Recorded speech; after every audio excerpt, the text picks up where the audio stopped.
आज के video lecture में हम फॉस्फेजीन के बारे में पढ़ेंगे। फॉस्फेजीन को फॉस्फोनाइट्रिलिक कंपाउंड्स भी कहते हैं, जिसके अंदर फॉस्फोरस और नाइट्रोजन दोनों एलिमेंट्स प्रेजेंट हैं। नाइट्रोजन और फॉस्फोरस दोनों में ही बहुत ही कम टेंडेंसी होती है सेल्फ केटिनेशन की, और नाइट्रोजन में अगर आप देखें जो मैक्सिमम चेन लेंथ है एजाइड्स में होती है N3- एजाइड। इसके अंदर नाइट्रोजन 3 एटम चेन में होते हैं, और फॉस्फोरस में अगर आप देखें P2H4 के अंदर बस 2 फॉस्फोरस एटम आपस में कंबाइन होते हैं। इससे लंबा कोई एग्जाम्पल नहीं है। और कुछ एक रिंग कंपाउंड्स हैं जिसमें 4-5 फॉस्फोरस एटम होंगे। इसके विपरीत यदि नाइट्रोजन और फॉस्फोरस दोनों एक साथ बाइंड होते हैं तो कई सारे लॉन्ग चेन साइक्लिक और लीनियर पॉलीमर बनाते हैं, जिन्हें हम फॉस्फेजीन या फॉस्फोनाइट्रिलिक कंपाउंड कहते हैं। यहाँ पर ये ट्राईफॉस्फोनाइट्रिलिक क्लोराइड का एग्जाम्पल है, जिसमें एक साइक्लिक ट्राइमर बना हुआ है। ये टेट्रामर का एग्जाम्पल है, टेट्रा फॉस्फोनाइट्रिलिक क्लोराइड का एग्जाम्पल है। ये स्ट्रक्चर दिए हुए हैं इन दोनों के। ये कंपाउंड जो है फॉस्फोनाइट्रिलिक कंपाउंड बहुत ही ज़्यादा इंटरेस्टिंग है, क्योंकि इनके कुछ कारण हैं। एक तो ये काफ़ी हद तक थर्मली स्टेबल हैं और केमिकल अटैक के लिए रेजिस्टेंट हैं। जब इन्हें गर्म किया जाता है तो एक रबर लाइक प्रोडक्ट बनता है, और जो फॉस्फोनाइट्रिलिक क्लोराइड है ट्राइमर यहाँ आप देख रहे हैं, ये बेंजीन से रिजेंबल करता है। इसके अंदर सारे के सारे जो फास्फोरस नाइट्रोजन बॉन्ड है ये सारे इक्वलेंट हैं। जैसे बेंजीन केस में अपन ने देखा कार्बन कार्बन बॉन्ड एक जैसे होते हैं, तो इसके अंदर भी सारे इक्वलेंट है, और ये इलेक्ट्रोफिलिक और न्यूक्लियोफिलिक सब्स्टिट्यूशन रिएक्शन देता है। तो कुछ हद तक हम ये कह सकते हैं कि ये एरोमेटिक कैरेक्टर्स आपके शो करता है। नेक्स्ट लेते हैं हम प्रिपरेशन। जब PCl5 फॉस्फोरस पेंटाक्लोराइड और अमोनियम क्लोराइड की रिएक्शन करवाई जाती है आपस में एक सिमेट्रिकल टेट्राक्लोरोइथेन, तो 2 तरह के कंपाउंड्स बनते हैं। एक तो साइक्लोफॉस्फेजीन बनेगा आपका, और दूसरा ओपन चेन फॉस्फोनाइट्रिलिक कंपाउंड्स भी बनते हैं। जो ओपन चेन कंपाउंड्स होते हैं इनसॉल्युबल होते हैं, और आप इनको इजीली सेपरेट कर सकते हैं। इस रिएक्शन का मैकेनिज्म इस तरह से होगा। फॉस्फोरस पेंटाक्लोराइड है, ये डिस्प्रोपोर्शनेशन हुआ PCl4+ और PCl6- में, और अमोनियम क्लोराइड अमोनिया और HCl में डिस्प्रोपोर्शनेट हुआ। अब अमोनिया मॉलिक्यूल PCl4+ पे जाके न्यूक्लियोफिलिक अटैक होगा इसका, एंड विल गेट PCl3NH, और इसमें से एक और H+ निकला और ये कंपाउंड बना। नेक्स्ट स्टेप में क्या होगा कि ये जो स्पीशीज है वापस एक नए फ्रेश PCl4 मॉलिक्यूल पर जाकर अटैक करेगी। उसके बाद वापस अमोनिया इस पर अटैक करेगा, और इस तरह से चेन लेंथनिंग होती चली जाएगी और हमें एक पॉलीमरिक कंपाउंड मिलेगा। यदि लीनियर पॉलीमर है और सेल्फ कंडेंसेशन हो जाए इसका, तो हमें एक साइक्लिक कंपाउंड मिल जाता है। नेक्स्ट हम लेते हैं स्ट्रक्चर ऑफ फॉस्फेजीन। इलेक्ट्रॉन डिफ्रैक्शन और एक्सरे क्रिस्टलोग्राफी स्टडीज से जो ट्राइमरिक फॉस्फोनाइट्रिलिक कंपाउंड्स हैं, ये कंफर्म हुआ है कि इनका एक साइक्लिक स्ट्रक्चर होता है।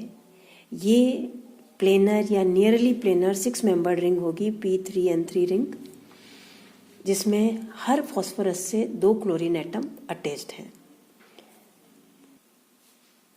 इन कंपाउंड्स की ट्राइमर और टेट्रामर दोनों की स्टेबिलिटी से ये पता चलता है कि इसके अंदर कुछ एक्सटेंट तक एरोमेटिक कैरेक्टर पाया जाता है। हर फॉस्फोरस एटम इसके अंदर sp3 हाइब्रिडाइज्ड स्टेट में है, और nitrogen atom sp2 hybridised state में है। फॉस्फोरस का जो इलेक्ट्रॉनिक कॉन्फ़िगरेशन है ये है 3s2 3p3। 3d में कोई इलेक्ट्रॉन नहीं है।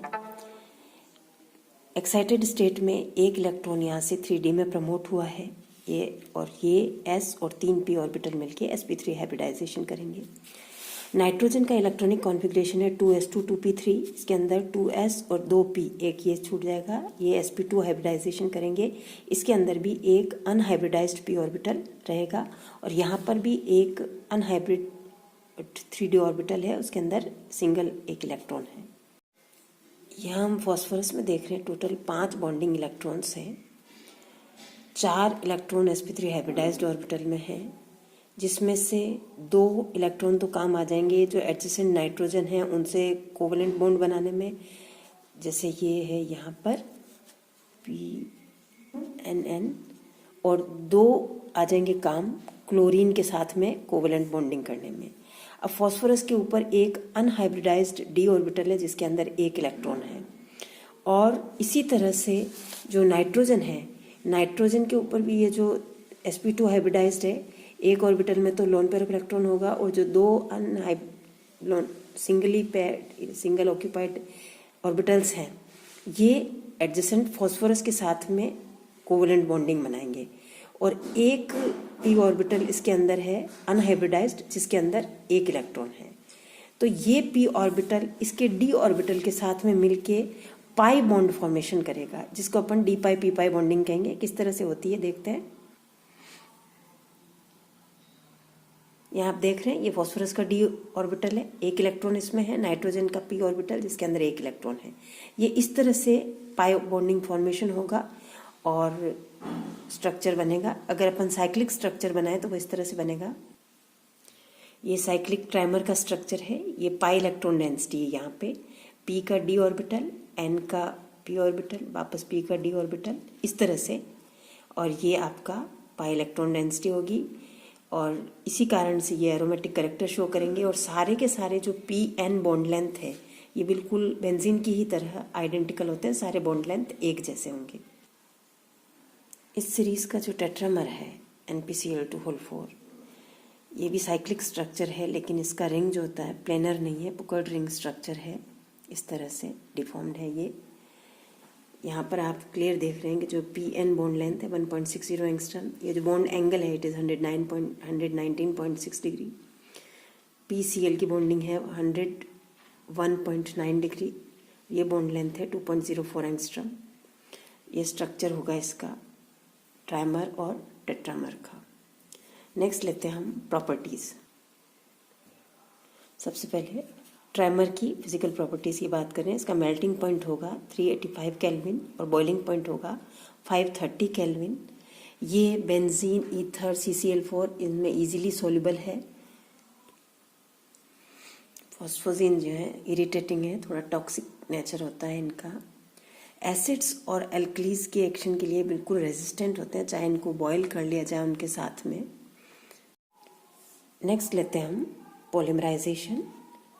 जब फॉस्फेजिन को जो ट्राइमर है इसको 525 केल्विन से लेके 635 केल्विन के बीच में गर्म किया जाता है। 525 केल्विन टू 635 केल्विन के बीच में इसको गर्म किया जाता है। तो ये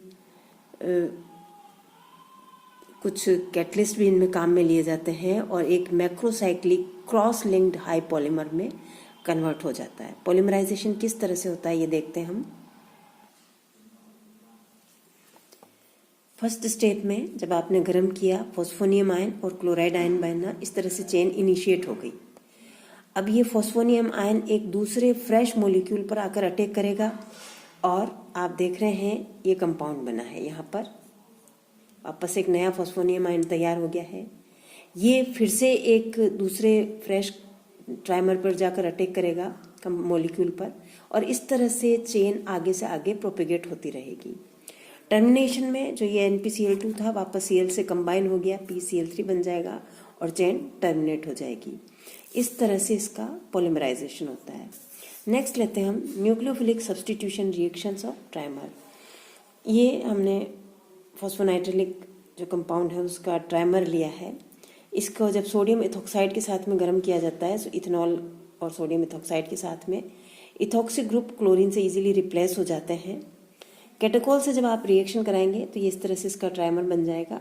3 कैटेकोल के मॉलिक्यूल जो हैं वो 6 क्लोरीन मॉलिक्यूल को रिप्लेस कर देंगे। यहाँ आप देख रहे हैं यदि लिक्विड अमोनिया के साथ में इसकी रिएक्शन करवाई जाए, 6 ही जो क्लोरीन एटम है NH2 से रिप्लेस हो गए। जब नाइट्रोबेंजीन की प्रेजेंस में हम NaF के साथ में इसकी रिएक्शन करवा रहे हैं, आप यहाँ देख रहे हैं जो क्लोरीन एटम्स हैं these are replaced by fluorine, 6 ही फ्लोरीन से रिप्लेस हो गए हैं और PnF2 होल थ्राइस बना है आपका। नेक्स्ट लेते हैं हम फ्रैडल क्राफ्ट सब्स्टिट्यूशन। जब ट्राइमर है उसकी रिएक्शन बेंजीन के साथ में करवाई जाएगी AlCl3 कैटलिस्ट के साथ में, तो सारे के सारे जो क्लोरीन एटम्स हैं वो बेंजीन से रिप्लेस हो जाएंगे। यदि बेंजीन थोड़ी कम मात्रा में ली है तो हमने डाइफेनिल डेरिवेटिव भी मिल सकता है, इसी तरह से थोड़ी ज़्यादा लें तो टेट्राफेनिल डेरिवेटिव भी मिल सकता है फ्रैडल क्राफ्ट सब्स्टिट्यूशन से।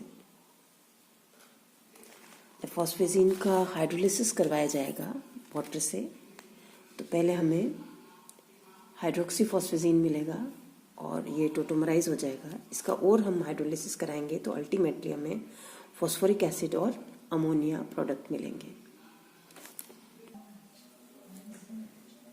यहाँ फॉस्फेजीन में हम देख रहे हैं नाइट्रोजन के ऊपर lone pair of electron present है। ये lone pair of electron donate कर सकते हैं और बेस की तरह एक्ट कर सकते हैं। जैसे मान लीजिए यदि इसकी रिएक्शन सल्फर ट्राइऑक्साइड के साथ करवाई जाए, ये एडिशन प्रोडक्ट देगा।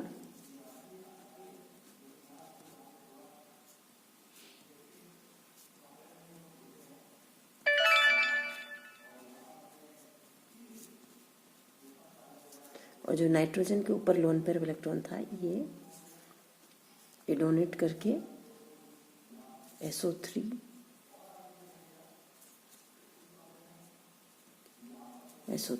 तो ये एडिशन प्रोडक्ट बनेगा। इसी तरह से ये परक्लोरिक एसिड के साथ में भी एडिशन प्रोडक्ट देगा। परक्लोरिक एसिड HClO4, इसके साथ रिएक्शन करवाई P3N3Cl6 HClO4।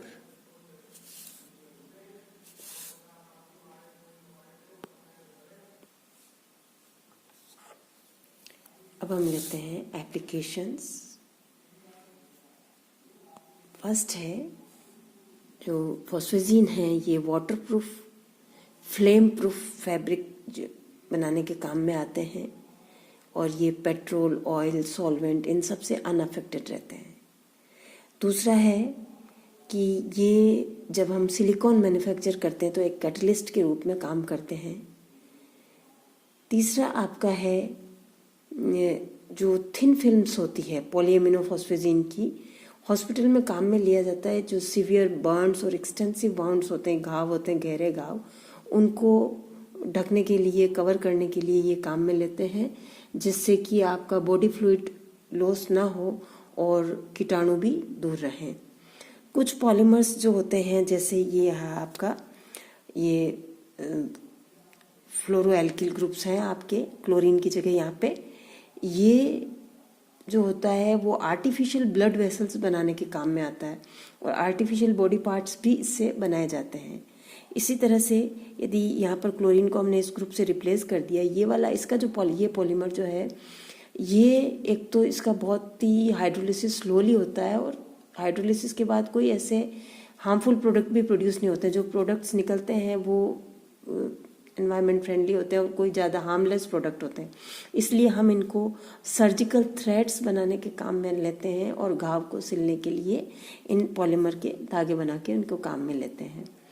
दूसरा, ये आपके कार्बोरेटर्स और शॉक एब्जॉर्बर्स जो होते हैं कार के, उनको बनाने के काम में आता है। जो ये ट्राइमर और टेट्रामर्स हैं, इनको हम न्यूक्लियर वेस्ट रिमूव करने के काम में लेते हैं। जो न्यूक्लियर वेस्ट का मेन प्रोडक्ट होता है वो होता है मेटल्स, और ये जो पॉलीमर के अंदर हैलोजन है उससे रिएक्ट करके उसको सब्स्टिट्यूशन प्रोडक्ट देगा और उसकी रिएक्टिविटी को कम कर देगा। ठीक इसी तरह से फोम इंडस्ट्री में जो सॉफ्ट फोम होता है, जो कि सॉफ्ट टॉय बनाने के लिए काम में आता है, वो भी इन फॉस्फेजिन से बनाया जा सकता है। It is all about silicon and phosphazene जो इनऑर्गेनिक पॉलीमर्स हैं। Thank you.